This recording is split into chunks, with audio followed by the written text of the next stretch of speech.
नमस्कार, आप देख रहे हैं प्रदेश हलचल में हूं आपके साथ। महेश जैन विधानसभा चुनाव को लेकर जो कांग्रेस पार्टी में उम्मीदवारी को लेकर बाहरी और स्थानीय का मुद्दा गर्मा रहा था, जिसमें कार्यकर्ता महाकुंभ कर रहे थे और बाहरी को स्वीकार नहीं करते हुए समुंदर पटेल के खिलाफ मोर्चा खोला हुआ था। वही देखा जा रहा है कि जिला प्रभारी नूरी खान के हस्तक्षेप के बाद धीरे धीरे कार्यकर्ताओं की नाराजगी खत्म होती जा रही है। बालकिशन दागर जो 30 तारीख को नामांकन दाखिल करने की बात करे थे, आखिरकार नूरी खान रात्रि में उनके यहाँ पहुंचती हैं और समुंदर पटेल और नूरी खान बैठकर नाराजगी बालकिशन दागर की दूर करते हैं और कहीं बालकिशन दागर कांग्रेस को विजय करवाने की बात कहते हैं। अधिक जानकारी के लिए हमारे साथ में इस वक्त जावद के कांग्रेस नेता बालकिशन दागर से बात करेंगे।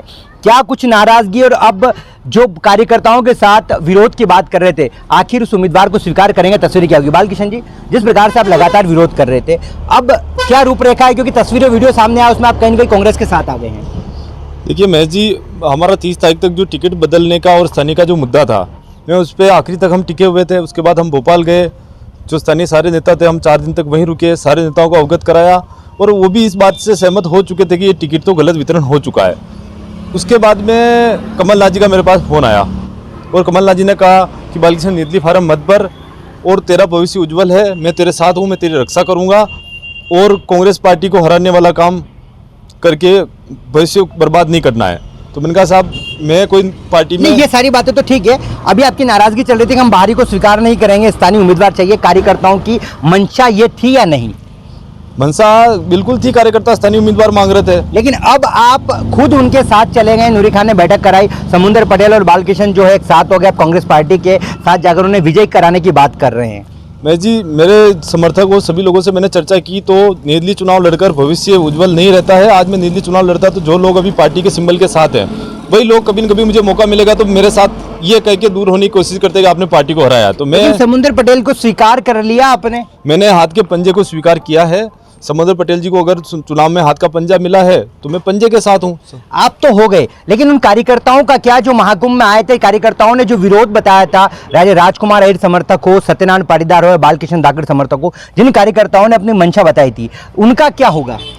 जो कार्यकर्ता पार्टी के ही थे और जो खुद के या किसी के समर्थक थे, वो कार्यकर्ताओं की मांग थी, उनके मन में आज भी पीड़ा है कि स्थानीय उम्मीदवार होता तो ठीक रहता, लेकिन अब पार्टी ने अपना निर्णय चेंज नहीं किया है। तो उन सबको मैं जिम्मेदारी के साथ, मेरे साथ काम करने के लिए उनकी जिम्मेदारी ली है कि आपका कोई सुख दुख होगा तो मैं आपके लिए जिम्मेदारी लेता हूँ, मेरे साथ रह के काम। आपने एक बयान दिया था वहाँ पे मंच से, अगर ये तो शादी का समारोह है, दूल्हा को दुल्हन पसंद नहीं है तो नाते चला जाएगा। तो ऐसे में आप तो शादी में शरीक हो गए, अब कार्यकर्ता नाते जाएंगे या वो शादी में शामिल होंगे? देखो, अब कार्यकर्ता अगर नाते जाते हैं तो वो उनके ऊपर निर्भर करता है, लेकिन हमारा तो यही करना होगा कि पार्टी के साथ ही रहें। हमारी लड़ाई बीजेपी से जीतने की थी तो आखिरी घूम फिर के तो हमें बीजेपी के खिलाफ ही लड़ना है चुनाव। तो राजकुमार जी अहिर ने तो निर्दलीय फॉर्म भर दिया है, आप बोल रहे जीत का, कांग्रेस एक काम हुई है अभी। राजकुमार जी वरिष्ठ नेता हैं, वो जो भी करेंगे सोच समझ के फैसला लेंगे और आदरणीय कमलनाथ जी और दिग्विजय सिंह जी बड़े नेता हैं और उनके खिलाफ या उनकी बात न मानकर मुझे नहीं लगता है कि वो चुनाव लड़ेंगे। लेकिन फिर भी मैं उनकी भावना का समर्थन करता हूँ। उन्होंने 20 साल मेहनत की है तो कहीं न कहीं उनकी पीड़ा और दुख है, मैं समझता हूँ। समुंदर पटेल को टिकट दे दिया, पहले भी देखा गया कि सरकार बनते ही सिंधिया के कारण मध्य प्रदेश की सरकार गई तो जावद की सीट जो कांग्रेस को हार का सामना समुंदर पटेल निर्दलीय चुनाव लड़े इसलिए करना पड़ा। ऐसे में आप जीता रहे हैं, गारंटी है इस बात की? कार्यकर्ताओं को भरोसा कैसे दिलाएंगे जीतने के बाद ये भाजपा में नहीं जाएंगे, मंत्री बनाएंगे? तो देखिए, कार्यकर्ताओं को भरोसा भी दिलाना पड़ेगा और पार्टी के लिए वोट भी मांगना पड़ेगा। तो मैं पार्टी का एक कार्यकर्ता होने के नाते मेरी जिम्मेदारी भी बनती है और कार्यकर्ता भाजपा से जो नाराजगी है तो उनको समझाना पड़ेगा कि जो भी है परिस्थितियां, बड़े नेताओं ने जो फैसला लिया उनके खिलाफ नहीं बोल सकता हूँ। लेकिन एक बात जरूर कहूँगा कि चुनाव खत्म होते ही मैंने दिल्ली के लिए अपॉइंटमेंट ले रखी है राहुल गांधी जी से, मुझे लगता है मिलने वाली है। तो मैं ये चीज़ जरूर पुरजोर तरीके से कहूँगा, जो निर्दलीय चुनाव लड़ता है उसको 10 साल के लिए पार्टी से टिकट नहीं दिया जाए। सकलेचा जी, भारतीय जनता पार्टी की आपने महाकुंभ में कांग्रेस नेताओं ने कहा था कि दूसरा उम्मीदवार पूरा नहीं भारतीय जनता पार्टी का, और समुंदर पटेल 1 महीने हुआ भाजपा से कांग्रेस में आए, ऐसे में तीनों उम्मीदवार जो भारतीय जनता पार्टी के, तो लगता है इस बार कांग्रेस के लिए एक बड़ा चैलेंज है क्योंकि जो उम्मीदवार है उसको कार्यकर्ता पसंद नहीं करते हैं। देखो महेश जी, बात आपकी मान रहा हूँ कि यहाँ स्थानीय का बहुत बड़ा मुद्दा था और लोगों की मनसा थी और भावना थी, लेकिन अब पूरी कोशिश करने के बाद अगर पार्टी प्रत्याशी चयन नहीं कर पाती हो, समय नहीं बचा था, तो ऐसे समय में जिनको टिकट मिला है उनको जिताएंगे और अगली बार जरूर मैं निवेदन करेंगे जो दावेदार हैं अभी की, अगली बार आप अपने यहाँ से तैयारी करें। समुंदर पटेल जीत पाएंगे? इतनी आसान है राह जीत की? देखो, जीत हार तो अपने हाथ में नहीं है, वो ईश्वर के हाथ में है। लेकिन कार्यकर्ता अगर मेहनत करता है तो बिल्कुल कार्यकर्ताओं के मेहनत के हिसाब से चुनाव जीता जाता है, तो हम कार्यकर्ताओं को इसके लिए मोटिवेट करेंगे। जिस धाकड़ समाज की बात करके उनको टिकट दिया गया, उसी धाकड़ समाज के लोग राजकुमार अहिर के समर्थन में आकर इंदौरी बाबू के नाम से विरोध कर रहे हैं। सखलेचा के समर्थन में आकर धाकड़ समाज के लोग जो है वो उनका विरोध कर रहे हैं। तो आपको लगता है समाज के दम पर चुनाव जीतना आसान है? देखिए, Jawad assembly is not caste by divide. Jawad assembly is the 90% farmer and farmer support all farmers candidate. लेकिन किसान तो है ही नहीं ना, वो अब समुंदर पटेल किसान का है।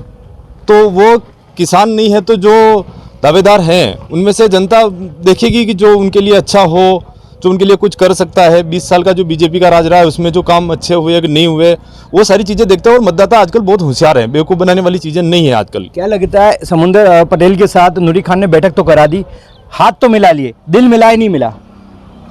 अब पार्टी में कार्यकर्ता का दिल मिले नहीं मिले, लेकिन हम पार्टी के सिपाही हैं, राहुल गांधी जी की टीम का हिस्सा हैं, आखिरी पंक्ति में खड़े हैं, तो हम पार्टी को मजबूत करने का काम करेंगे। बाकी जो भी निर्णय होगा वो भगवान की मर्जी, लेकिन हमारी कोशिश आखिरी तक ये रहेगी कि हम यहाँ से चुनाव जीतेंगे। हाँ, प्रदेश में सरकार बनेगी क्या इससे? बिल्कुल बनेगी। प्रदेश में सरकार बन रही है। 20 सालों में जो लोगों के साथ अन्याय हुआ, मैं खुद हूँ, आपने इतना मेरा सहयोग किया, मैं उसको आज धन्यवाद देना चाहूँगा कि आपने एक किसान के बेटे को बिना लोभ लालच के जो आपने मेरी मदद की, वो मेरे ऊपर आपका एहसान रहेगा। और 20 सालों में मेरे जैसे हजारों किसानों को प्रताड़ित किया है, तो इस बार जरूर सरकार बदलेगी, क्योंकि किसान ही हमेशा से सरकारें बनाते और बिगाड़ते आए। जैसा कि हमारे साथ में थे कांग्रेस के नेता बालकृष्ण धाकड़, जिन्होंने कहा है कि कहीं न कहीं पार्टी चुनाव जीते, इसको लेकर इनका लक्ष्य है। और ऐसे में इन्होंने स्थानीय और बाहरी का जो कार्यकर्ताओं की मंशा थी उसे छोड़कर कहीं न कहीं पार्टी के साथ आए। उन्होंने कहा कि समुंदर पटेल को जिताने का हर प्रयास किया जाएगा। साथ एक बड़ी बात बोली है, समाज के समीकरण पर समुंदर पटेल जो जीतने का दावा कर रहे हैं, समाज का समीकरण भाजपा और कांग्रेस हर व्यक्ति यही कह रहा है, जातिगत समीकरण जावद विधानसभा में नहीं चलता है। अब देखना होगा, समुंदर पटेल पिछली बार भी चुनाव लड़े थे, निर्दलीय प्रत्याशी के रूप में हार का सामना करना पड़ा था। चुनावी मैदान में बालकृष्ण धाकड़ तो हालांकि समर्थन में आए, लेकिन राजकुमार अहिर अभी भी निर्दलीय प्रत्याशी के रूप में चुनावी मैदान में। अब देखना होगा कांग्रेस नाराजगी दूर करेगी, चुनावी मैदान में कितने दावेदार होते हैं और कौन सी पार्टी का विधायक बनता है, प्रदेश में सरकार किसकी बनती है।